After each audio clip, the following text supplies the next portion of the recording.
தமிழ்நாட்டில் மீண்டும் மீண்டும் திமுக ஆட்சிதான் என முதலமைச்சர் மு க ஸ்டாலின் திட்டவட்டம். தேசபக்தி குறித்து யாரும் பாடம் நடத்த தேவையில்லை என்று ஆளுநருக்கு பதிலடி.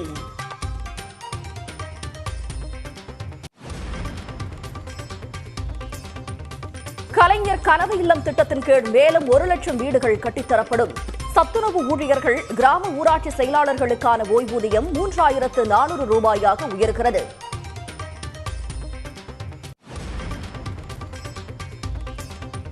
சென்னையில் 17 நாட்களாக நீடித்த பகுதி நேர ஆசிரியர்களின் போராட்டம் வாபஸ். அரசு பணி தேர்வில் சிறப்பு மதிப்பெண் வழங்கப்படும் என்ற முதல்வரின் உறுதியை ஏற்று முடிவு.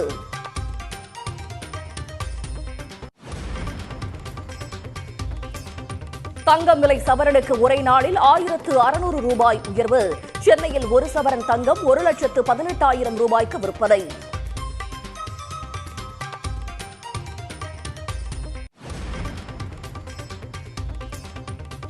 வெள்ளி விலை ஒரே நாளில் கிராமுக்கு 20 ரூபாய் அதிகரிப்பு. கிலோவுக்கு 20,000 ரூபாய் உயர்ந்திருப்பதால் வாடிக்கையாளர்கள் அதிர்ச்சி.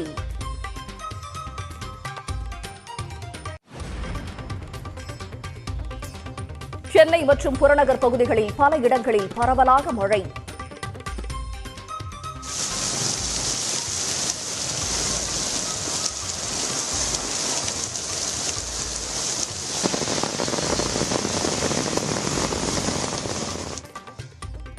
செங்கல்பட்டு, விழுப்புரம் உள்ளிட்ட 9 மாவட்டங்களில் நாளை கனமழை பெய்ய வாய்ப்பு.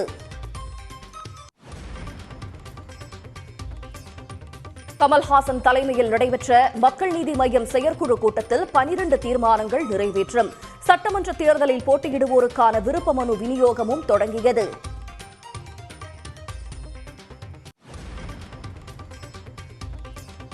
OPS ஆதரவாளராக இருந்த MP தர்மர் பழனிசாமியை நேரில் சந்தித்து ஆதரவு.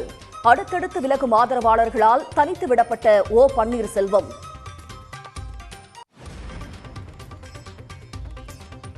தமிழ்நாட்டில் தற்போது வரை தேசிய ஜனநாயக கூட்டணி முழு வடிவம் பெறவில்லை என்று பிரேமலதா கருத்து. விஜயை செய்தியாளர்கள் சந்திப்பு அழைக்குமாறு செய்தியாளர்களுக்கு யோசனை.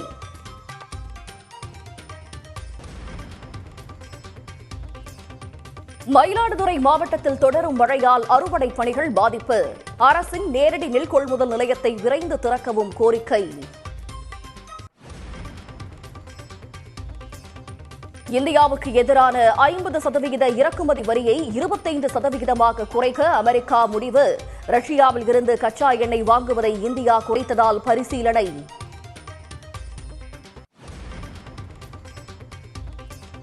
மகாராஷ்டிரா அமைச்சர் சகன் புஜ்பால் மகனுடன் ஊழல் வழக்கில் இருந்து விடுவிப்பு. பாஜக சலவை இயந்திரத்தில் வழக்கு தள்ளுபடி செய்யப்பட்டதாக விமர்சனம்.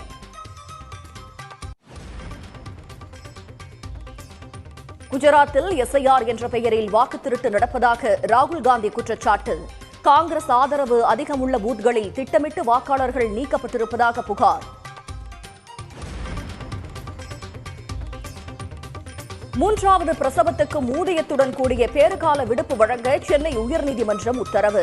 உத்தரவை அமல்படுத்த அனைத்து துறை அதிகாரிகளுக்கும் சுற்றறிக்கை அனுப்ப ஆணை.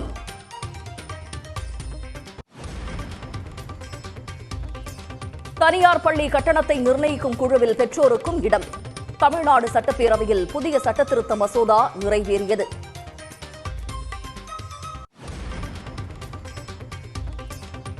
துணை மருத்துவ படிப்புகளுக்கு நீட் தேர்வு கட்டாயம் என்பதை கைவிட வேண்டும்.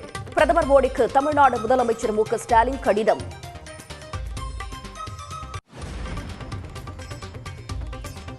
புகழ்பெற்ற பத்ரிநாத் கோவில் பகுதிகளில் தொடரும் கடும் பனிப்பொழிவு.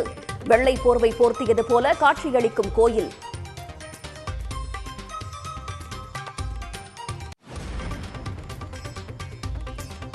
இமாச்சல் பிரதேசம் மனாலியில் விடாமல் கொட்டும் பனிப்பொழிவு. சாலைகளை பனி சூழ்ந்ததால் சண்டிகர் மனாலி சாலையில் போக்குவரத்து பாதிப்பு.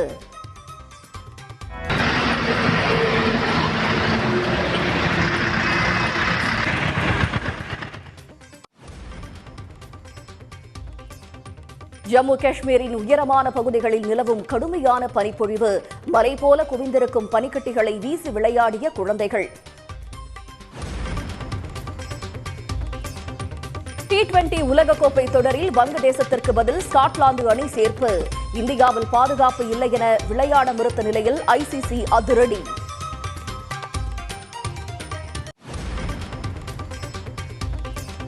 IPL தொடருக்காக தயாராகும் மகேந்திர சிங் தோனி. ஜார்க்கண்ட் கிரிக்கெட் அசோசியேஷன் வெளியிட்ட பயிற்சி வீடியோ பரவல். கிறிஸ்துமஸ் வெளியீடாக டிசம்பர் 24 வெளியாகிறது ஷாருக் கானின் கிங் திரைப்படம். வீடியோ வெளியிட்டு ரிலீஸ் தேதியை அறிவித்த படக்குழு. ஆளுநர் எழுப்பிய 13 கேள்விகளுக்கு முதலமைச்சர் மு க ஸ்டாலின் சட்டப்பேரவையில் பதிலளித்திருக்கிறார். தமிழ்நாட்டில் மீண்டும் மீண்டும் திமுக ஆட்சிதான் அமையும் என்று அவர் உறுதிபட கூறியிருக்கிறார்.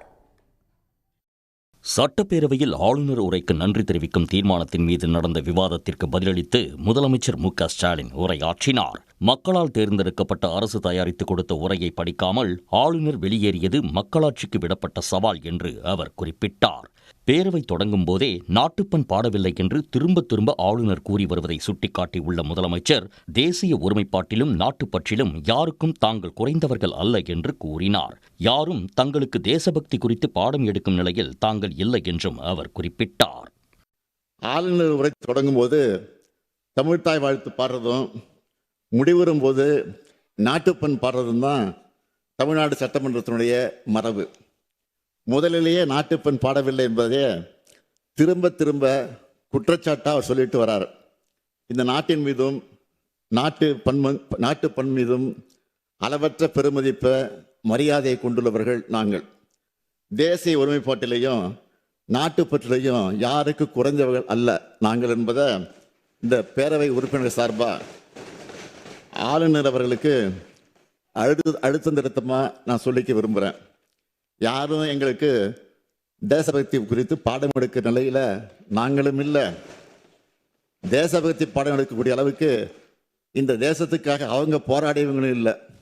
ஆளுநர் உரையை வாசிக்காமல் வெளியேறியது ஏன் என்பது குறித்து 13 குற்றச்சாட்டுகளை ஆளுநர் மாளிகை வெளியிட்டதை சுட்டிக்காட்டிய முதலமைச்சர் கடந்த நிதியாண்டில் 11.19 விழுக்காடு அளவுக்கு நாட்டிலேயே உயரிய பொருளாதார வளர்ச்சியை தமிழ்நாடு அடைந்திருப்பதாக கூறினார். ஆளுநர் தங்களை கேள்வி கேட்க வேண்டும் என்றால் அவரை அனுப்பி வைத்த ஒன்றிய அரசை தான் கேட்க வேண்டும் என்று அவர் கூறினார். திராவிட மாடல் அரசின் சாதனைகளையும் அவர் பட்டியலிட்டார். சொல்ல விரும்புவது கடந்த நிதியாண்டில் 11.19 விழுக்காடு அளவுக்கு நாட்டிலேயே உயரிய பொருளாதார வளர்ச்சியை தமிழ்நாடு அடைஞ்சிருக்கு. 14 ஆண்டுகளுக்கு பிறகு தமிழ்நாடு மீண்டும் இரட்டை இலக்க பொருளாதார வளர்ச்சியை எட்டியிருக்கு. இதை சொல்றது நாங்கள் அல்ல, ஒன்றிய அரசின் புள்ளியியல் துறை. ஆளுநர் கேள்வி கேட்கணும்னா அவரை இங்கே அனுப்பி வச்சாங்களே ஒன்றிய அரசு, அவங்கள தான் போய் கேட்கணும். அடுத்த 5 ஆண்டுகளுக்கும் திராவிட மாடல் ஆட்சிதான் தொடர வேண்டும் என்று மக்கள் முடிவு செய்து விட்டதாக கூறிய முதலமைச்சர் மு க ஸ்டாலின் மீண்டும் மீண்டும் தாங்கள்தான் வெல்வோம் என்றும் குறிப்பிட்டார். அடுத்த 5 ஆண்டுகளுக்கும் திராவிட மாடல் ஆட்சி தான் தொடரணும்னு தமிழ்நாட்டு மக்கள் முடிவு பண்ணிட்டாங்க. எனக்கு என்னை விட தமிழ்நாட்டு மக்கள் மேலே கூடுதலான நம்பிக்கை இருக்கு. உறுதியாக சொல்கிறேன், நாங்கள் தான் மீண்டும் வருவோம். நாங்கள் தான் மீண்டும் வருவோம், மீண்டும் மீண்டும் வருவோம், மீண்டும் வெல்வோம், மீண்டும் செல்வோம், மீண்டும் வெல்வோம், மீண்டும் வெல்வோம். தன்னுடைய இலக்கில் வென்றுவிட்டதாக கூறிய அவர் திராவிட மாடல் அரசின் சாதனையால் தமிழ்நாடு தலைநிமிர்ந்து விட்டதாக பெருமிதம் தெரிவித்தார். நாளுக்கு நாள் அதிகரித்து வரும் தங்கத்தின் விலை கடந்த 10 நாட்களில் மட்டும் சவரனுக்கு 11,760 ரூபாய் அதிகரித்துள்ளது. வெள்ளியின் விலையும் 10 நாட்களில் கிலோவுக்கு 58,000 ரூபாய் உயர்ந்துள்ளது. தங்கம் விலை கடந்த ஆண்டு முதலே ராக்கெட் வேகத்தில் உயர்ந்து வருகிறது. அதிலும் குறிப்பாக நடப்பாண்டு தொடக்கத்தில் இருந்தே அதிகரித்து வரும் தங்கத்தின் விலை நடுத்தர மக்களை கலக்கமடைய வைத்துள்ளது. வெள்ளியின் விலையும் முன்னெப்போதும் இல்லாத அளவுக்கு ஜெட் வேகத்தில் உயர்ந்து வருகிறது. கடந்த 10 நாட்களில் மட்டும் தங்கம் விலை சவரனுக்கு 11,760 ரூபாய் உயர்ந்துள்ளது. ஜனவரி 14ஆம் தேதி 22 கேரட் ஆபரண தங்கத்தின் விலை சவரன் ஒன்றுக்கு 1,06,240 ரூபாய் ரூபாயாக இருந்தது. 19ஆம் தேதி ஒரு சவரன் 1,07,600 ரூபாய்க்கும், 20ஆம் தேதி ஒரு சவரன் 1,11,200 ரூபாய்க்கும் விற்பனை செய்யப்பட்டது. தொடர்ந்து ஏறுமுகத்திலேயே இருந்து வரும் தங்கம் தற்போது ஒரே நாளில் சவரனுக்கு 1,600 ரூபாய் அதிகரித்து 1,18,000 ரூபாய்க்கு விற்பனை செய்யப்படுகிறது. வெள்ளியின் விலை இந்த மாதம் 14ஆம் தேதி அன்று 1 கிராம் 307 ரூபாய்க்கு விற்பனை செய்யப்பட்டது. 17ஆம் தேதி 310 ரூபாய்க்கும், 20ஆம் தேதி 1 கிராம் வெள்ளி 340 ரூபாய்க்கும், 21ஆம் தேதி 345 ரூபாய்க்கும் விற்பனை செய்யப்பட்டது. தற்போது 1 கிராம் வெள்ளி 365 ரூபாய்க்கும், 1 கிலோ வெள்ளி 3,65,000 ரூபாய்க்கும் விற்பனை செய்யப்படுகிறது. கடந்த 10 நாட்களில் மட்டும் வெள்ளியின் விலை கிலோ ஒன்றுக்கு 58,000 ரூபாய் அதிகரித்துள்ளது. ஒரே நாளில் மட்டும் கிலோவுக்கு 20,000 ரூபாய் உயர்ந்துள்ளது. சத்துணவு அமைப்பாளர்கள், அங்கன்வாடி பணியாளர்கள், கிராம ஊராட்சி செயலர்களுக்கான ஓய்வூதியம் 2,000 ரூபாயிலிருந்து 3,400 ரூபாயாக உயர்த்தி வழங்கப்படும் என்று முதலமைச்சர் மு க ஸ்டாலின் தெரிவித்துள்ளார். சட்டப்பேரவையில் ஆளுநர் உரைக்கு நன்றி தெரிவிக்கும் தீர்மானத்தின் மீதான விவாதத்திற்கு பதிலளித்த அவர் புதிய அறிவிப்புகளையும் வெளியிட்டார். கலைஞரின் கனவு இல்ல திட்டத்தின் கீழ் ஏற்கனவே 2 லட்சம் வீடுகள் உருவாகும் நிலையில் மேலும் புதிதாக 3,500 கோடி ரூபாய் மதிப்பீட்டில் 1 லட்சம் வீடுகள் கட்டப்படும் என்று அவர் கூறினார். சத்துணவு அமைப்பாளர்கள், அங்கன்வாடி பணியாளர்கள், கிராம ஊராட்சி செயலாளர்களுக்கான ஓய்வூதியம் 2,000 ரூபாயிலிருந்து 3,400 ரூபாயாக பணி நிறைவின் போது வழங்கப்படும் ஒட்டுமொத்த தொகை 1 லட்சம் ரூபாயிலிருந்து 2 லட்சம் ரூபாயாகவும் உயர்த்தி வழங்கப்படும் என்று முதலமைச்சர் மு க ஸ்டாலின் அறிவித்தார். இந்தியாவில் வேற எந்த மாநிலத்திலும் இல்லாத வகையில் முதல் முறையா முத்தமிழறிஞர் கலைஞர் அவர்கள் தான் 2008 சத்துணவு ஊழியர்களுக்கு காலமுறை ஊதியம் வழங்கினார். அந்த சாதனையின் தொடர்ச்சியாக சத்துணவு அமைப்பாளர்கள், அங்கன்வாடி பணியாளர்கள், கிராம ஊராட்சி செயலாளருக்கான ஓய்வூதியம் 2,000 ரூபாயிலிருந்து 3,400 ரூபாயாகவும், பணி நிறைவின் போது அவங்களுக்கு வழங்கப்படும் ஒட்டுமொத்த தொகை 1 லட்சம் ரூபாயிலிருந்து 2 லட்சம் ரூபாயாகவும் உயர்த்தி வழங்கப்படும். குறு அங்கன்வாடி பணியாளர்கள் மற்றும் வனக்கள பணியாளர்களுக்கான சிறப்பு ஓய்வூதியம் 2,000 ரூபாயிலிருந்து 3,200 ரூபாயாகவும், பணி நிறைவின் போது அவர்களுக்கு வழங்கப்படும் ஒட்டுமொத்த தொகை 1 லட்சம் ரூபாயிலிருந்து 2 லட்சம் ரூபாயாகவும் உயர்த்தி வழங்கப்படும். அங்கன்வாடி உதவியாளர்கள், சமையலர்கள், சமையல் உதவியாளர்கள் மற்றும் தூய்மை பணியாளர்களுக்கான சிறப்பு ஓய்வூதியம் 2,000 ரூபாயிலிருந்து 3,000 ரூபாயாகவும், பணி நிறைவின் போது அவங்களுக்கு வழங்கப்படும் ஒட்டுமொத்த தொகை 50,000 ரூபாயிலிருந்து 1 லட்சம் ரூபாயாகவும் உயர்த்தி வழங்கப்படும். அரசு பள்ளிகளில் காலியாக இருக்கும் நிரந்தர ஆசிரியர் பணியிடங்களில் பகுதி நேர ஆசிரியர்கள் நியமனம் செய்யப்பட ஏதுவாக இதற்கான தேர்வுகளில் பகுதி நேர ஆசிரியர்களின் பணிக்காலத்தை அடிப்படையாக கொண்டு அவர்களுக்கு சிறப்பு மதிப்பெண் அளிக்கப்படும் என்றும் இதற்கான ஆணைகள் விரைவில் வெளியிடப்படும் என்றும் முதலமைச்சர் தெரிவித்தார். அரசு பள்ளிகளில் பகுதி நேர ஆசிரியர்களாக பணிபுரிந்து வரும் ஆசிரியர்கள் தங்களுடைய பல்வேறு கோரிக்கைகளை வலியுறுத்தி போராட்டத்தை நடத்தி கொண்டிருக்கிறாங்க. இந்த கோரிக்கைகளில் ஆசிரியர்களுக்கான ஊதிய உயர்வு மற்றும் விடுமுறை காலமான மே மாதத்தில் அவங்க கோரின ஊதியம் ஆகியவை ஏற்கனவே அறிவிக்கப்பட்டுள்ளது. அவங்க அடுத்த முக்கிய கோரிக்கையான நிரந்தர பணி நியமனத்தை பொறுத்த வரைக்கும் ஒரு அறிவிப்பை நான் வெளியிடுகிறேன். அரசு பள்ளிகளில் காலியாக இருக்கக்கூடிய நிரந்தர ஆசிரியர் பணியிடங்களில் பகுதி நேர ஆசிரியர்கள் நியமனம் செய்யப்பட ஏதுவா, இதற்கான தேர்வுகளில் பகுதி நேர ஆசிரியர்களின் பணிக்காலத்தை அடிப்படையாக கொண்டு அவங்களுக்கு சிறப்பு மதிப்பெண் அளிக்கப்படும். இதற்கான ஆணைகள் விரைவில் வெளியிடப்படும். முதல்வரின் கிராம சாலைகள் மேம்பாட்டு திட்டத்தின் கீழ் மேலும் புதிதாக 1,088 கோடி ரூபாய் மதிப்பீட்டில் 2,200 கிலோமீட்டர் கிராமப்புற சாலைகள் மேம்படுத்தப்படும். ஏழை மற்றும் விளிம்பு நிலையில் வாழும் மக்களை பாதுகாக்கும் சமூக பாதுகாப்பு திட்டத்தின் கீழ் கூடுதலாக 1,80,000 நபர்களுக்கு மாதாந்திர ஓய்வூதியம் வழங்கப்படும் என்றும் இதற்கான விழா அடுத்த மாதம் 4ஆம் தேதி தமிழ்நாடு முழுவதும் நடைபெறும் என்று முதலமைச்சர் மு க ஸ்டாலின் தெரிவித்துள்ளார்.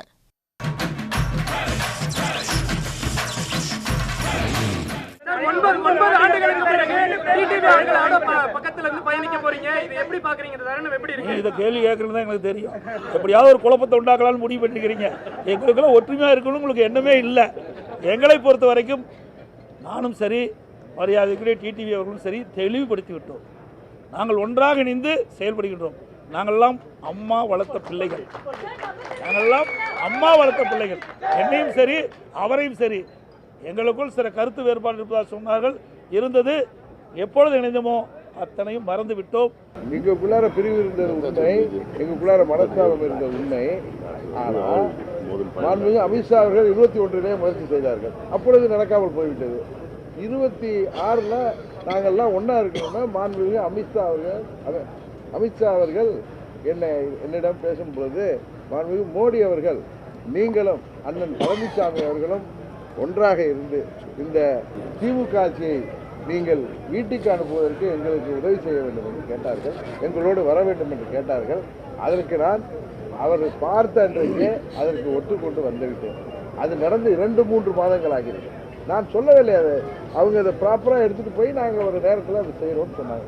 அதுபோல் அண்ணன் அவர்களும் அதற்கு ஒப்புதல் அளித்த பிறகுதான் அவர் என்னை அழைத்து பேசினார்கள்.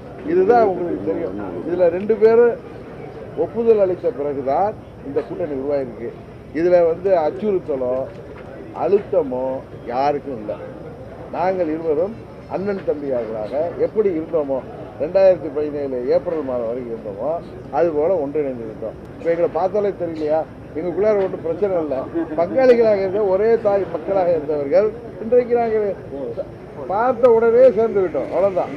அந்த ஐஸ்லாம் பிரேக் ஆகிட்டு, அதனால் இனிமேல் நீங்கள் அதையே யாரும் உருட்டினாலும் போகிற இடங்களில் நாங்கள் 2 பேருமே அதுக்கு பதில் சொல்லுவோம், ஒன்றாக செல்வோம், ஒன்றாக பிரச்சாரத்துக்கு செல்வோம், தேவையான இடங்களுக்கு ஒன்றாகவே செல்வோம். அதனால் இதெல்லாம் நாங்கள் மறந்துட்டோம். அதிமுக தலைமையிலான கூட்டணி என்று சொல்வதற்கு பதிலாக இப்போது தேசிய ஜனநாயக கூட்டணி என்று சொல்லுகிற அளவுக்கு அதிமுக பலவீனம் அடைந்திருக்கிறது. திமுக இந்தியா கூட்டணியில் இடம்பெற்றாலும் கூட தமிழ்நாட்டில் உள்ள திமுக தலைமையிலான கூட்டணியை திமுக கூட்டணி அல்லது மதசார்பற்ற முற்போக்கு கூட்டணி என்றுதான் எல்லோரும் அழைக்கிறோம். ஆனால் அதிமுக தேசிய ஜனநாயக கூட்டணியில் இடம்பெற்றிருந்தாலும் தமிழ்நாட்டில் அதை அதிமுக கூட்டணி என்றுதான் அழைத்திருக்க வேண்டும். ஜெயலலிதா அம்மையார் இருந்திருந்தால் அப்படித்தான் பாஜகவினரே சொல்லியிருப்பார்கள். ஆனால் இன்றைக்கு எடப்பாடி பழனிசாமி அவர்களே இது தேசிய ஜனநாயக கூட்டணி என்று சொல்லுவதன் மூலம் பாஜக தலைமையில்தான் நாங்கள் இருக்கிறோம் என்று அவர் ஒப்புக்கொள்வதாக இருக்கிறது. அந்த அளவிற்கு அதிமுக பலவீனமடைந்திருப்பது இன்றைக்கு வெளிப்படையாக தெரிகிறது. இல்லை, பாரதிய ஜனதா கட்சி தேசிய ஜனநாயக கூட்டணிக்கு வராத கட்சிகளை எல்லாம் மறைமுகமாக பல்வேறு உத்திகளை கையாண்டு மிரட்டி வருகிறது. அப்படி தமிழக வெற்றி கழகத்தின் தலைவர் விஜய் அவர்களுக்கும் பாஜகவினர் மறைமுகமான அழுத்தத்தை தருகிறார்கள் அல்லது அச்சுறுத்தி வருகிறார்கள் என்பது பலரும் யூகித்து சொல்லுகிற ஒரு செய்தியாகத்தான் இருக்கிறது. அதில் நானும் ஒருவர்.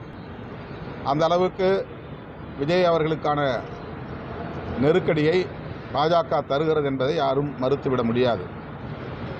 விஜய் அவர்கள் அப்படி அந்த நெருக்கடிக்கு ஆளாகி நிர்பந்தத்திற்கு ஆளாகி அந்த கூட்டணியில் இடம்பெறுவாரேயானால் அவருடைய அரசியல் என்பது கேள்விக்குறியாகிவிடும்.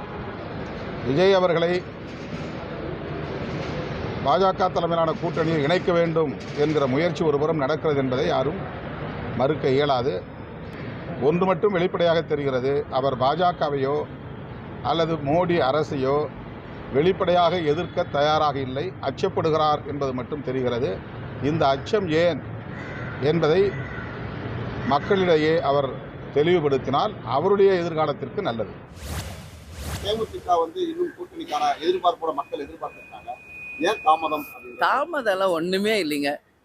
எலெக்ஷன் டேட் அறிவிச்சிட்டாங்களா, யார் யார் எந்த தொகுதி அறிவிச்சிட்டாங்களா, வேட்பாளர் அறிவிச்சிட்டாங்களா, நிறைய டைம் இருக்குது. ப்ரெஸ் பீப்புள் நீங்கள் தான் ரொம்ப ஈகராக இருக்கீங்க. பட் நிறைய டைம் இருக்குது.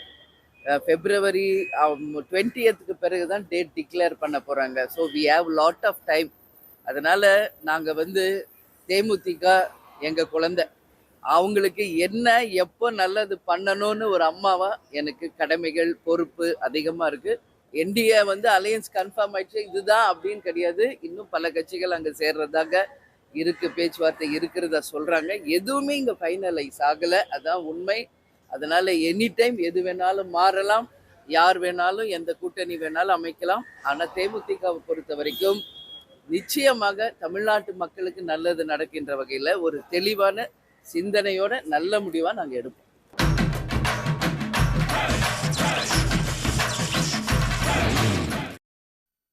வட மாநிலங்களில் தொடரும் பனிப்பொழிவால் மக்களின் இயல்பு வாழ்க்கை முடங்கியுள்ளது. உத்தராகண்ட், ஹிமாச்சல் மாநிலங்களில் பனிப்பொழிவால் சாலைகள் மூடப்பட்டதால் சுற்றுலா பயணிகள் அவதிக்காளாகினர். ஜம்மு காஷ்மீரின் பல்வேறு இடங்களில் கடும் பனிப்பொழிவால் பனிக்கட்டிகள் மலை போல் குவிந்துள்ளன.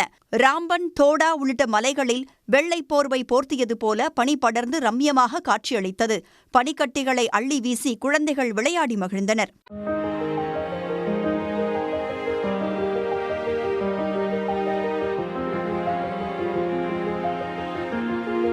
காஷ்மீரின் அழகிய மலைவாழிடமான பதேர்வாவில் உள்ள குடியிருப்புகள், அனந்த்நாக் உள்ளிட்ட பகுதிகளில் பனிப்போர்வை போர்த்தியது போல் காட்சியளித்தது. மரங்கள், வாகனங்கள் மீது பனி படர்ந்து காணப்பட்டது.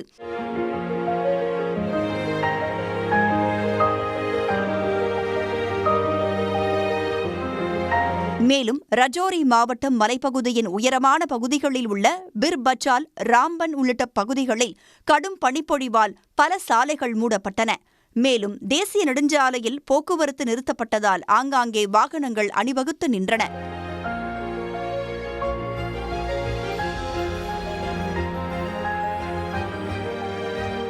பனிப்பொழிவுக்கு பிறகு மாதா வைஷ்ணோ தேவி பவன் மற்றும் அதைச் சுற்றியுள்ள மலைகள் பனிக்கட்டிகளால் மூடியிருந்தன.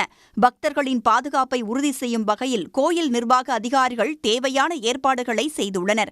இதேபோல் ஹிமாச்சல பிரதேச மாநிலம் சிம்லாவில் கடும் பனிப்பொழிவால் அனைத்து இடங்களும் வெண்மையாக காட்சியளித்தது. ஜூ பகுதியிலுள்ள துரான் கிராமத்தில் பனியால் ஆப்பிள் பழத்தோட்டங்கள் மூடப்பட்டன.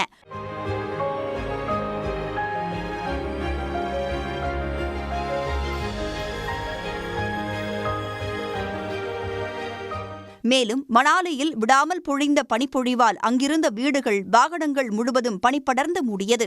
இதனால் பொதுமக்களின் இயல்பு வாழ்க்கை பாதிக்கப்பட்டது.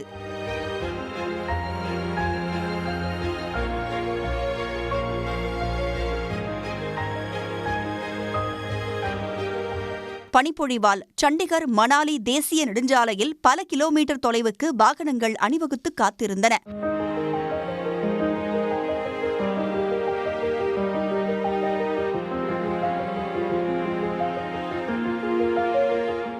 பனிக்குவியலுக்கு இடையே ஊர்ந்தபடி செல்லும் ரயிலில் பயணித்த சுற்றுலா பயணிகள் உற்சாகமடைந்தனர்.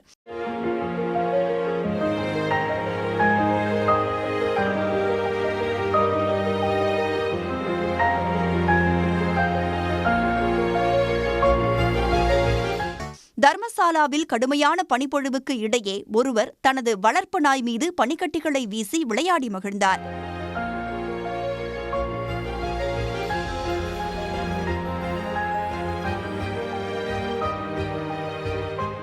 உத்தராகண்ட் மாநிலம் உத்தரகாசி மாவட்டத்தின் உயரமான பகுதிகளில் கடும் பனிப்பொழிவு காரணமாக போக்குவரத்து தடைப்பட்டிருந்தன.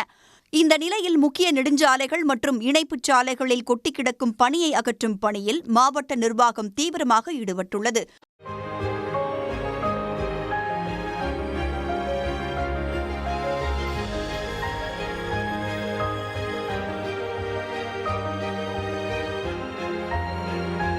புகழ்பெற்ற ஆன்மீக தலமான பத்ரிநாத் கோவிலும் வெண்போர்வை போர்த்தியது போன்று காட்சியளிக்கிறது. ராஜஸ்தான் மாநிலம் மவுண்ட் அபு பகுதியில் கடும் உறைபனி நிலவுகிறது. இதனால் புல்வெளிகளில் கண்ணாடி போல் பனி உறைந்து காணப்பட்டது. கடும் குளிர் நிலவி வரும் நிலையில் சுற்றுலா பயணிகள் இயற்கை சூழலை அனுபவித்து மகிழ்ந்தனர்.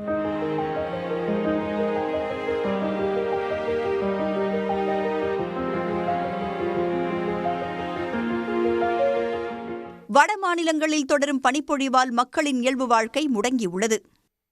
அமெரிக்க அதிபரின் வரி விதிப்பு நடவடிக்கைக்கு பிறகு திருப்பூர் பின்னலாடைத்துறை தள்ளாட்டம் கண்டுள்ளது. பிப்ரவரி 1ஆம் தேதி தாக்கல் செய்யப்படும் ஒன்றிய அரசின் பட்ஜெட்டில் சலுகைகள் அறிவிக்கப்படுமா என பின்னலாடை தொழிலில் ஈடுபட்டுள்ளவர்கள் எதிர்பார்த்து காத்திருக்கின்றனர். திருப்பூரில் 10,000க்கும் மேற்பட்ட பின்னலாடை நிறுவனங்களும் சாய ஆலைகள் மற்றும் எம்ப்ராய்டரி பிரிண்டிங் என அதன் சார்பு நிறுவனங்களும் செயல்பட்டு வருகின்றன. இதன் மூலமாக 10 லட்சத்திற்கும் மேற்பட்டோருக்கு ஆண்டு முழுவதும் வேலைவாய்ப்பு கிடைத்து வருகிறது. வெளிமாநில தொழிலாளர்களும் வேலைவாய்ப்பு பெற்று வருகின்றனர். இந்நிலையில் அமெரிக்க அதிபர் டொனால்டு டிரம்ப் விதித்துள்ள கூடுதல் வரி காரணமாக அந்நாட்டின் ஜவுளி ஆர்டர்கள் பெருமளவு நிறுத்தப்பட்டுள்ளது. இதன் காரணமாக ஏற்றுமதியில் 45% சுணக்கம் ஏற்பட்டுள்ளதாக ஏற்றுமதியாளர்கள் கவலை தெரிவித்துள்ளனர். அமெரிக்காவிற்கு ஏற்றுமதி செய்யும் நிறுவனங்களுக்கு 20% ஏற்றுமதி எக்ஸ்போர்ட் ஸ்கிரிப்ட் என்கின்ற அளவில் ஒரு மானியத்தை கொடுக்க வேண்டும். அமெரிக்கா இந்தியா வர்த்தக ஒப்பந்தம் ஏற்படும் வரை அதை தொடர வேண்டும். இப்படி செய்யுவதன் வாயிலாக இங்கு இருக்கக்கூடிய நிறுவனங்கள் வேலை இழப்பிலும் நிறுவனங்களை காப்பாற்றுவதிலும் அங்கு இருக்கக்கூடிய வாடிக்கையாளர்களை தக்க வைப்பதிலும் எங்களுக்கு ஒரு பெரும் உதவியாக இருக்கும் என்று அந்த கோரிக்கையை வைத்திருக்கின்றோம். திருப்பூர்லேருந்து உள்நாட்டு உற்பத்தி வட மாநிலங்களுக்கு அனுப்பக்கூடிய அந்த கூட்ஸ் ட்ரெயின் வந்து திருப்பூர்லேருந்து ஒரு வாரத்தில் 2-3 தடவை திருப்பூர்லேருந்து போகிற மாதிரி அது சலுகைகள் அறிவிக்கணும். வட மாநிலத்திலிருந்து நிறைய தொழிலாளர்கள் வந்து திருப்பூரில் தங்கி வேலை செய்கிறாங்க. அவங்களுக்கு வந்து அடுக்குமாடி குடியிருப்பு கட்டுறதுக்காக அந்த பட்ஜெட்லேருந்து ஏதாவது சலுகைகள் அறிவிக்கணும். தொழிலாளர்கள் வாழ்வாதாரம் காக்கவும் ஏற்றுமதியாளர்கள் நிதி பிரச்சனையின்றி தொழிலை நடத்தவும் ஏதுவாக பல்வேறு சலுகைகளை பட்ஜெட்டில் ஒன்றிய அரசு அறிவிக்க வேண்டும் என்பதே பின்னலாடை உற்பத்தியாளர்களின் பெரிய எதிர்பார்ப்பாக உள்ளது.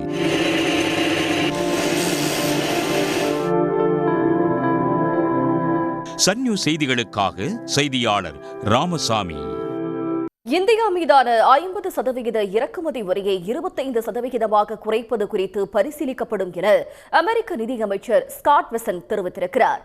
ரஷ்யா கச்சா எண்ணெய் இறக்குமதி சரிந்ததை தொடர்ந்து வரி குறைப்பு தொடர்பாக பரிசீலிக்கப்படுவதாக அவர் கூறினார். இந்தியா, சீனா உள்ளிட்ட நாடுகளுக்கு தள்ளுபடி விலையில் கச்சா எண்ணெயை ரஷ்யா வழங்கி வருகிறது. கச்சா எண்ணெய் விற்பனை மூலம் கிடைக்கும் நிதியை உக்ரைன் உடனான போருக்காக ரஷ்யா பயன்படுத்துவதாக நீண்ட காலமாக அமெரிக்க அதிபர் ட்ரம்ப் குற்றம் சாட்டி வருகிறார். இதனால் ரஷ்யாவின் நிதி ஆதாரத்தை முடக்க நினைத்த அதிபர் ட்ரம்ப் அந்நாட்டிடம் கச்சா எண்ணெய் வாங்கும் நாடுகளுக்கு கூடுதல் இறக்குமதி வரியை விதித்தார். அந்த வகையில் இந்திய இறக்குமதி பொருட்களுக்கு ஏற்கனவே இருந்த 25% இறக்குமதி வரியுடன் கூடுதலாக 25% வரி விதிக்கப்பட்டது.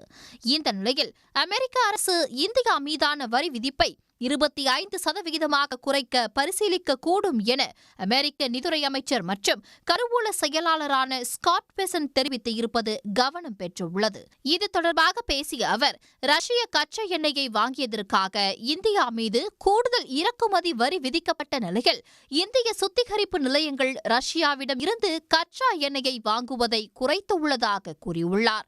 மேலும் ரஷ்யாவிடம் இருந்து கச்சா எண்ணெய் வாங்குவதை இந்தியா குறைத்துக் கொண்டது அமெரிக்கா நடவடிக்கைக்கு கிடைத்த வெற்றி என பெருமிதம் தெரிவித்துள்ளார். அமெரிக்க நிதித்துறை அமைச்சரின் கருத்து இந்தியாவிற்கு சாதகமாக ஒரு தரப்பினரால் பார்க்கப்படுகிறது. அதே சமயம் ரஷ்யாவிடம் இருந்து கச்சா எண்ணெய் வாங்குவதை இந்தியா குறைத்துக் கொண்டதாக அதிபர் ட்ரம்ப் தொடங்கி பல அமெரிக்க உயர் அதிகாரிகள் கூறியிருப்பதை கவனிக்க வேண்டியுள்ளது. ஆனால் ரஷ்ய கச்சா எண்ணெய் வர்த்தகம் தொடர்பாக அமெரிக்கா தரப்பில் முன்வைக்கப்படும் கருத்துக்களை இந்தியா உறுதி செய்யவில்லை என்பது குறிப்பிடத்தக்கது. உடனுக்குடன் செய்திகளை தெரிந்து கொள்ள சன் நியூஸ் பெல் ஐகானை கிளிக் பண்ணுங்க.